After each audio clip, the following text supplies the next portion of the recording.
suis née en Israël et je vis en France.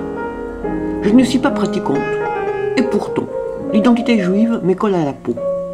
Je ne comprends pas pourquoi.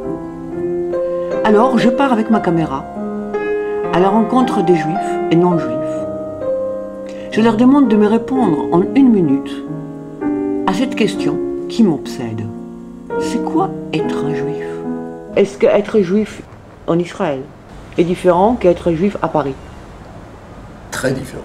Être juif en France, c'est participer d'une, d'une hystérie collective. On a toujours besoin, en France, soit de s'affirmer juif, soit de dissimuler le fait qu'on est juif. Et quoi qu'on fasse, de toute manière, il y aura toujours quelqu'un, juif ou pas juif, pour nous ramener à notre condition de juif. Et donc on est toujours obligé de se positionner, de chercher sa place de juif. Et ici, bon, c'est le pays des juifs, donc même si toute la population n'est pas juive, il ne faut pas l'oublier, mais c'est le pays des juifs. Donc la question de l'identité juive ne se pose pas, en tout cas ne se pose pas pour moi. Quand j'étais enfant, on était 2 juifs à l'école primaire, Oui. et deux circoncis, et comment on s'en est rendu compte, enfin, qu'on était différents, c'est on nous emmenait à la piscine et tout le monde se foutait de nous parce qu'on n'avait pas le même sexe que les autres.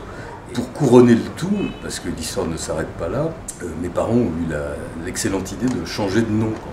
Je suis né, j'étais à l'école sous le nom de Rubinstein, puis un jour, mes parents, pour des raisons liées à la guerre, liées à pas mal de choses, ont décidé de changer de nom.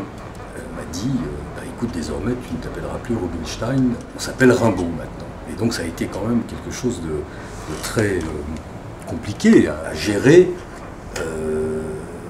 Et ça reste aujourd'hui compliqué. Aujourd'hui, j'ai fait toute une démarche auprès du Conseil d'État pour récupérer mon nom de naissance, ce qui n'a pas été facile. Et en plus, je n'ai pas entièrement gagné puisque j'ai les 2 noms sur mes papiers.